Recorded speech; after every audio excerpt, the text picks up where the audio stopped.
who came yesterday with good news, so maybe Mayor Chair is a better option today, and Jim Wolf, who is the Southwest Regional Manager of Florida Department of Transportation, to give us an update on the Flagler Bridge.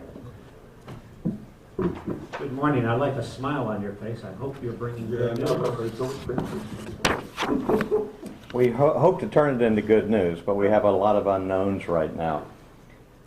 On October 28th, we completed a repair process of the piles at the main channel of the Flagler Memorial Bridge and reopened completely to traffic, and the main contractor, PCL, resumed work on the new bridge, on the foundations.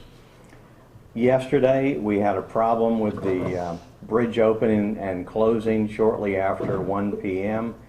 The span locks would not drive when the bridge closes. They need to have a key that locks them together in the middle. You've probably heard this story before. We've had this problem before.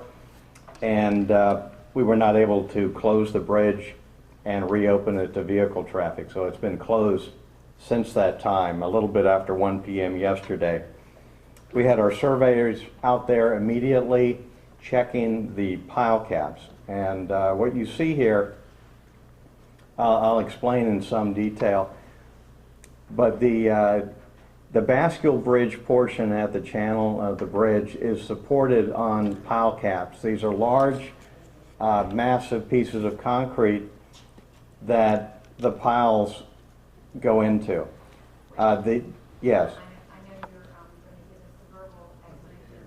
Pete, will you come up and point to what he is describing at the same time, so that everyone has a very clear understanding of what went right and where we are having glitches or where we are determining that.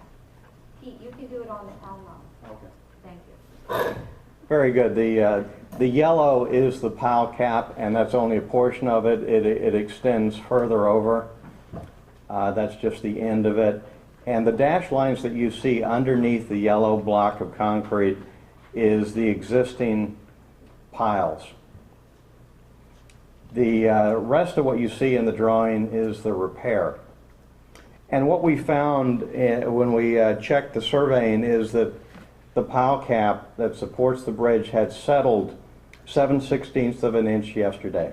Which is yellow. Which is yellow. The large block of concrete that supports the bridge, one of four, settled 7/16 of an inch. This is the same pile cap that we've had the most problem with in the last year, and the total settlement now in this particular pile cap is slightly more than 2 inches. And that's an amount that is of serious concern for the stability of the bridge. Now, there are several reasons why this might have occurred. And Let me go back again. Jim. Yes. But that cap is carries the weight of the bridge. that's correct. But additionally to that, there is a concrete platform above that. And by the fact that this is having a little bit of shifting also causes some kind of impact to that as well. Is that correct? That's correct. There are 2 large concrete pile caps on each side of the channel, and they are connected laterally to the channel by a large chunk of concrete. And if one of those pile caps is settling more than the other, which is in fact what is happening, it puts a lot of stress on that connecting piece of concrete. It's also the reason why we have problems with the bascule bridge machinery, because things get twisted, deformed, they don't fit right. And right now, we're able to deal with that problem. And in fact, of the 2 problems that confront us with this current issue, one is the bascule leaves are not aligned properly. We can fix that in 3-4 days. So that is a resolvable problem at this point. The second issue is, why did it settle? Do we have structural problems? That's a much more significant issue, and we don't know yet. In order to check that, we have divers in the water right now looking at the piles, what they look like, particularly the new piles that we put in that I'll describe shortly. And we have our engineers doing calculations and looking at the structural stability of the bridge. So we can fix the leaves in a few days, but we need to look at the structural condition of the bridge. Now, looking at this diagram here, it's a little bit complicated, but the horizontal 3 lines that you see there are drilled into the concrete, and they are long bolts that attach the purple mass, which is a piece of steel, to the existing pile cap. And that gives us something that we can attach the new piles to. In a U shape around the old pile cap, we put in 16 new piles called micro piles. They're a little bit less than 10 inches in diameter. It's still fairly large, but compared to regular piles, they're of a small diameter, and that's shown in orange. And these piles are how long, Pete? 60 feet? Roughly 100 feet. 100 feet long. 10 inches wide, 100 feet long. Those piles have been placed, 16 of them, and then they are attached to that purple piece of steel. The green that you see is a 50-ton jack, and that is used to, once we have the pile in place and the connections, the drilled bolts, the steel, once all that's in place, the jack tightens up the pile to the steel connection, and then a shim is put into place, which Pete is pointing to. That's 2 or 3 inches thick, a piece of steel that makes sure there's no gap in there, that it's very tight. And then the jack is removed, and this is done with all of the other piles. That's all very significant because then the new piles are taking all of the way to the bridge, and we consider that the old piles are completely redundant and are not in our calculations. The new 16 piles ought to be able to completely support the pile cap. And our engineers advised us that it would not be unusual or unexpected if several things happened that caused the pile cap to settle slightly. The bolt holes, for instance, could shift 1/16 of an inch perhaps.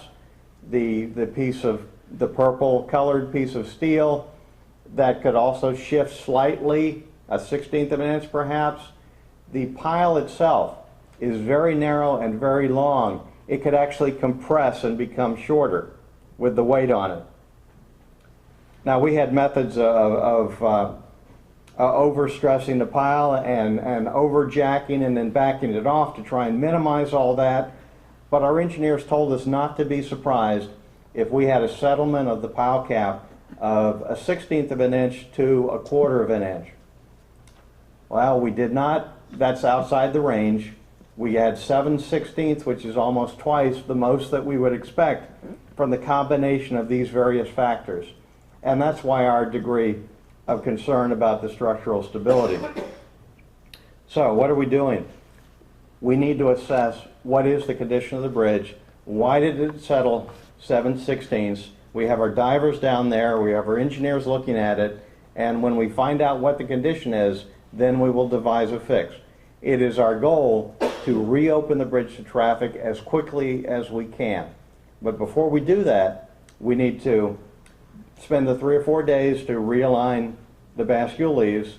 We need to find out why the bridge settled 7/16 of an inch and whether it is now stable and what we can do to fix that problem. One of the things that we are likely to need to do, regardless of the inspection that we receive, is put the jack back down there and tighten everything up again and put in a new steel shim that instead of being 2 inches might be 2 3/4, whatever's required to make sure that the new piles are completely carrying the load. So we have Archer Western, the contractor that installed the new piles, is going to be back out there on the site to work on them, but we're not sure exactly what they're going to need to do because the divers aren't back up yet. It's still less than 24 hours since this incident. We're still figuring out what's going on, but our goal is to reopen the bridge as quickly as we can.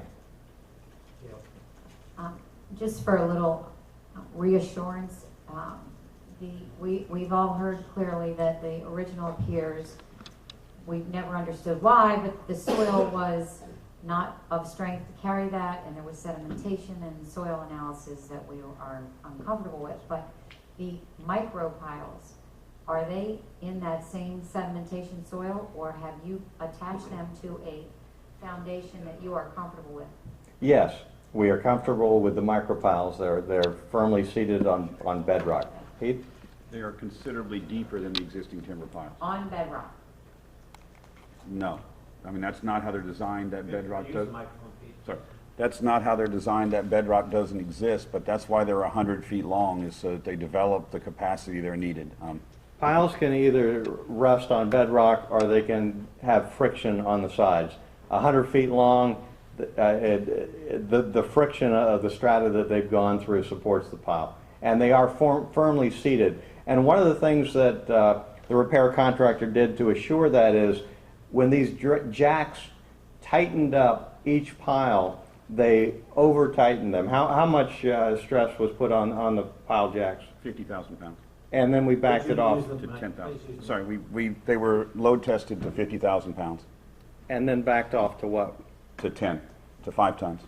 Okay, so we wanted to have 5 tons of stress on each of these piles, but during the process of setting these shims, we took it up to 50.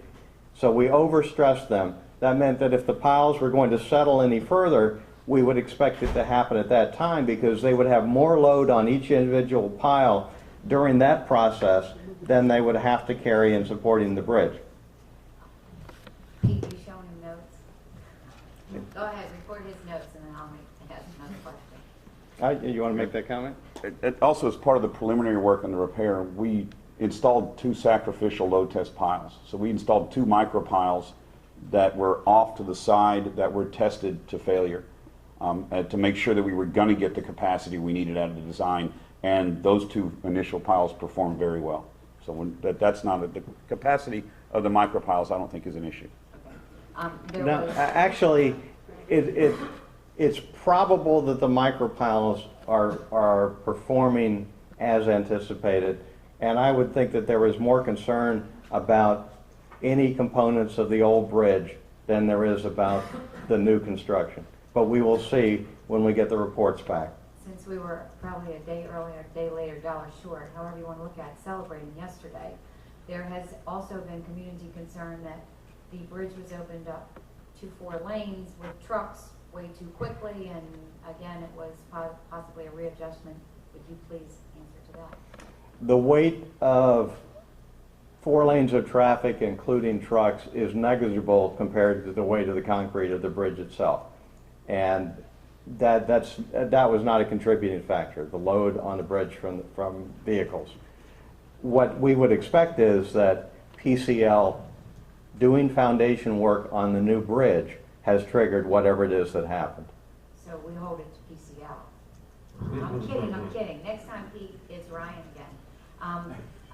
Now, PCL is not responsible. We are responsible. We did the repair. We were confident in the success of the repair, and we authorized PCL to begin work, and they did so within criteria of how much vibration their activities could do, and they were within those designed amounts. Thank you. I'm not an engineer, but my guesstimate in looking at this drawing is that the weight that goes across your yellow, the old beam, into deteriorating piles has caused stress on those 3 bolts that you show across there and has thrown us out of kilter. Because even though you built the redundant system underneath the jack and so forth in the purple area, that's still the weakest link in the whole project. So if that's the case, what happens? That's a very good observation. Our engineers are dealing without the inspection data that they need to fully analyze it. But right now they're sitting around the table brainstorming what are the possible conditions that led to a 7/16 settlement. And you're absolutely correct that the bolt holes in old concrete could have been an area of failure. And that's something that our divers will be specifically looking at. But how can they look in those? Those are encapsulated, and I don't see, unless you can see a movement on the outside of the purple area of or the steel shim going down the side of it. How would you notice if there's any movement there? They will be looking for cracks in the concrete. They'll be looking for any shifting of any elements of these components that you see in the drawing. And there will be visual evidence if there's been the type of failure that you're talking about. So you expect within, you said 3 days that we'll open the bridge? Is that what you said? I said that if the sole problem is the bascule bridges and the mechanical elements, we can fix that in 3 or 4 days. Without having the report from the divers and knowing why the bridge settled, I can't predict when we're going to get it open, but it's going to be as quickly as we can manage. Excuse me, when will you know what the report is? When will you come back to us with a report, not the fix, but the report? We'll have a preliminary report from the divers today, but that'll be preliminary, there'll be follow-up, and then there'll be analysis. And you ask us already, well, then what is the fix? What do you do? We're still working on that. We haven't defined the problem fully yet. Then we'll determine what our plan of action is for it. And we will continuously update the mayor and the council on our progress as we know more. Because right now we're dealing with some speculation. We don't know why this is settled. Thank you. Okay, you know, it is what it is. Unfortunately, there's nothing that any of us can do about it. We can't scream and gnash our teeth, but we have made some adjustments within the town. And Peter, would you please bring us up to date? Mike, go ahead. I'm sorry, Michael. If I could just ask one question before we transfer it to Peter. It sounds to me as though you're saying that limiting the traffic to 2 lanes from 4 when the bridge does open is not going to have a material effect, or am I misunderstanding what you're saying? I mean, No, that's that is obviously one way we could put less stress on this bridge. One of the reasons that the bridge was limited to 2 lanes was the misalignment of the bascule leaves. And once that was corrected, we could put the traffic on. It's not really the weight of the traffic. Am I correct in that, Pete? Yes. The weight of the traffic is not a concern. Okay, Peter, tell us what staff has done. Thank you. Yes, sir. First and foremost, as we discussed last spring when we were dealing with this, including in a relatively long and very detailed meeting of the Public Safety Committee and also here with this town council, the first priority in dealing with this situation is public safety. We recognize that there is a tremendous disruption and inconvenience to the community, and secondarily, we're going to do everything possible to limit that, reduce the impacts of that inconvenience. But first and foremost, it's about public safety, and the positive news out of yesterday's experience is we did have a need to transport 2 patients to the hospital in the middle of some of the worst traffic. One transport was around 4 o'clock in the afternoon, the other was more right in the middle of rush hour.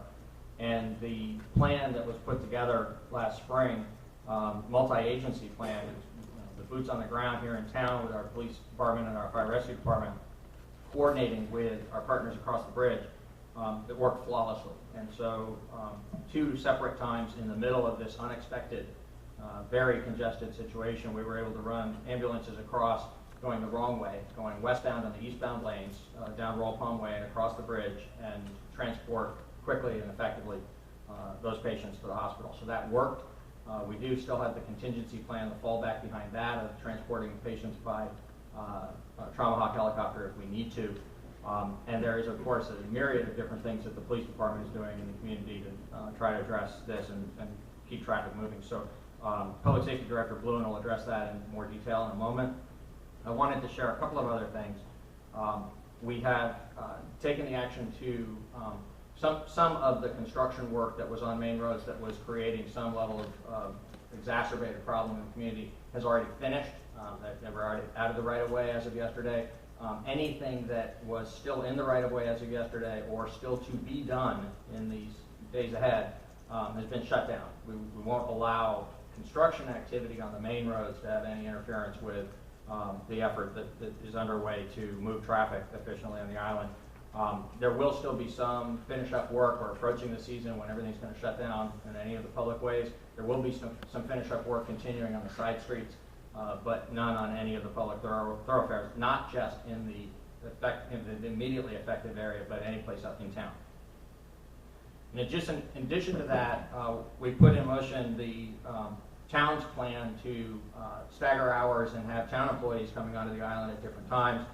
It'll take a little bit of time to get that fully implemented in terms of the broader impact of it, but we've done it immediately with our public works crews.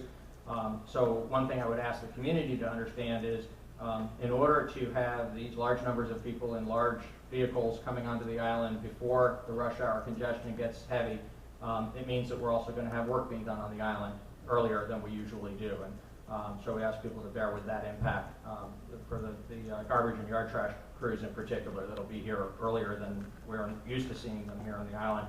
We will be extending that to other members of our town team, and we encourage all businesses in town to do everything they can to the degree that they have flexibility in their hours of operation, and encourage their employees to spread out the time period in which they're commuting onto and off of the island.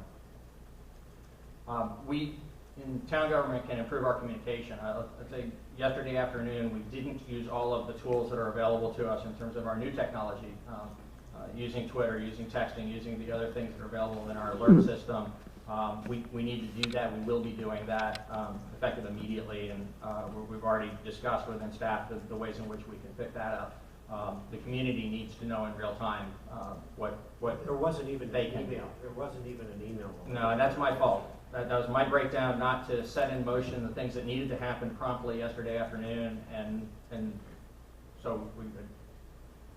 Sorry for that. You know, it broke down because I didn't address the communication side. We were addressing the operational side, and I didn't pull the trigger on the communication piece, and realized far too late in the process that that was critical, especially in a surprise situation like yesterday afternoon. So as we go on, we'll be making sure we pick that communication piece up, and if anything, provide more frequent and more detailed updates to the public than maybe they necessarily want to receive from us. Jim, critical question, and then a question for Peter. Can we get the Coast Guard to limit openings on the two existing bridges from 7 in the morning until 9:30 and from 3:30 in the afternoon to 6 p.m.? Can that happen now? I don't know. We'll talk to them.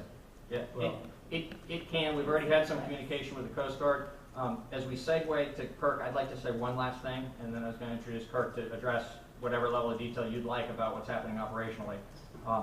Part of which is good communication we had with people in authority at the Coast Guard, but I'm not sure what happened in the communication from those people in authority down to the bridge tender houses. There was some issues with that we hope to have resolved by now, and Kirk will be able to speak to that and the other field level activities. But the one last thing I want to say on his behalf and on our collective behalf before he goes and talks about all the different things, and there's a lot of action being taken by the police department, is that as we discussed last spring, we're taking 16,000 trips a day and moving them onto this bridge that was already a busy place. There will be, at peak periods, extreme congestion and inconvenience to the public. What we're trying to do is make sure that we keep those periods as limited as possible, not let them stretch out to 4 hours like they did yesterday, and that we do everything possible to keep things flowing, keep the impacts as limited as they can reasonably be. But it's, you know, we can't solve the congestion problem. There is going to be, for as long as we don't have a north bridge, there are going to be periods of time every day when it is distressing to all of us. Peter, one of the issues in that is I would estimate there are probably 1,000 construction vehicles that come across the bridges every day, going to all the various jobs. And they all start at 8 a.m., so they're all using the bridges between 7:30 and 8 a.m. to come across. Yes, sir. Would you and the staff look at perhaps changing the hours of construction in the morning so that we could try to get those people across the bridge earlier? Absolutely. Because we have them coming across, we've got the school buses, the school children coming across, all in this condensed period of time. So would you please look at that? We will. Thank you. Kurt, do you have some comments you want to make? Yes, for the record, Kirk Malone, the Director of Public Safety. As it relates to the bridge plan, the closures, we did make contact with the Coast Guard yesterday. We realized we were having a problem with the North Bridge to help alleviate the traffic flow. Like Peter stated, between the front office and where we received approval, and the person who was working inside the gate house, somehow the communication broke down. So we did have 2 openings during our rush hour time, which exacerbated the problem that already existed, that led to even more gridlock. As of this morning, we made contact with the Coast Guard again, and here is the hours as of today, this morning, that they're going to keep the bridge under lockdown. In the morning times from 8:16 to 10:14 in the morning, that's the Royal Park Bridge, and in the evening from 4:16 in the afternoon to 6:14 p.m. in the evening. For Southern Boulevard Bridge, that bridge will be locked down at 8:31 in the morning till 10 o'clock in the morning, and again at 4:30 in the evening to 5:59 p.m. I just want to touch on real briefly on our life safety issues, just to confirm what Peter said. It did go off without a hitch. It was a good test run for us because it's not something we do every day. But when we were presented with the problem, not once but twice, and also during our rush hours, we were able to get the ambulances off the island in a fast fashion. In addition to us manually, physically manning the intersection and closing down traffic, for us to use the eastbound roadway on Royal Palm Way, we have something called Opticon that's been installed in our vehicles. And this was as a result from our last problems that we had with the bridge and working with the county. And the Opticon is installed in our fire rescue apparatus to where it controls the traffic lights. So when the apparatus is approaching the intersections, it'll turn the light green for the rescue vehicle, so we can proceed without getting stuck at the light. The only problem to that is the light can be green, but if there's 1,000 cars in front of you, we can't Opticon that out of the way. So that's when the manual part of our plan kicks in. We've been also working with the Palm Beach County Traffic Control Division. They have turned all the lights westbound on Okeechobee and southern to the maximum cycle right now, which is 160 seconds. In addition to that, they're monitoring it in live time through their cameras, and we're also monitoring it through our cameras to intelligently operate the traffic lights from their office. I realized that there was extreme gridlock yesterday, and I wished I could tell you that something's going to be different while the North Bridge is closed, but there's going to be gridlock no matter what we do. We're going to keep looking at it, and we've got a lot of intelligent people working together on a team, and those offering us information. We're going to keep examining this to mitigate any little thing that we can that's exacerbating the problem. But I will tell you, the intelligent traffic light system works better than manually having an officer in the intersection. There's no question about it. And part of the public safety team for 25 years, and have been involved with a lot of complaints related to traffic. It helps the situation run a lot smoother, particularly on Okeechobee Boulevard, than having the officers like they did before in the past. In fact, having an officer in an intersection sometimes will exacerbate the problem, because then some people, particularly our elderly population, will look at the officers what to do when the light's green. We just want you to move. On our side, we don't have the ability to control the traffic lights in the intelligent traffic light system. So we're physically in an intersection, either directing traffic or manually at the control box, controlling the pickle to control the lights either green or red. So we're working closely with them. We're examining it constantly and see what we can do to improve it. But today, tonight at rush hour, Okeechobee Boulevard and Southern Boulevard will be operated by the county in the intelligent traffic light system. We now have messaging, our variable message boards and postings throughout the community. As the town manager said, we're going to do better on the communication end of it to get that information out to people in the community as well as to what to expect. The town manager touched on the construction projects in addition to working with Public Works to maybe coordinate some of those projects. We had some of the vehicles moved off, at least on some of our main arteries. We're not so much concerned about the side streets at this moment as it relates to the bridge, but we had some cars that were involved in some construction projects on County Road this morning that we made contact with and had them all move those vehicles off of County Road. And we've also been in close contact with mutual aid, with West Palm Beach Police Department for mutual aid. They're going to post someone on the west side of our middle bridge in case we need to close down traffic for an ambulance transport. They're there to assist us on that side to help us for safe transport. Thank you, Kurt.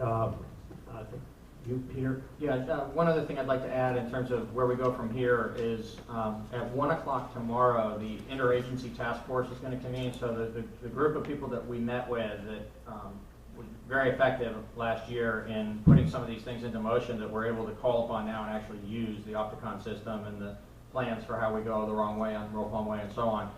That all came out of our planning effort last spring when we were dealing with this situation. That group has not met in the last few months. We met a couple of times over the summer, but the weekly meetings we had been having ended when we were done doing the essential plans. Now that we're into this situation and we need to be actually implementing that plan, we want to make sure that our coordination is good. So far it has been. The communication has been, we've got the mutual aid, we've got the county system operating, but in order to make sure that we're all on the same page and as efficient as we can be with this, 1 o'clock tomorrow afternoon, so that's the state, that's the Coast Guard, that's the county, that's West Palm Beach, several different departments of the town will all be there together. May I have one other agency Sure. that somehow should be there because it creates a great deal of havoc? Please. The railroads. I mean, when they go across, Yep. that just, no, I don't care what your traffic lights are like. Here's what I know from last spring, and I'm way outside my area of authority and expertise, but based on those meetings that we had, and DOT attempted to be helpful in that regard. The DOT representatives on this task force actually made some communication with the railroad, tried to bring them to the table, tried to get some accommodation during the rush hours. We made very little headway in that regard. They did not come to our meetings, and the indication was that basically they take priority. They've got right of way, they've got schedules to keep, and so there will be some rush hour impacts from the railroads. I don't know whether Secretary Wolf has anything different. You're absolutely correct, Peter. They have legal precedence over the highways, and we're there by their sufferance.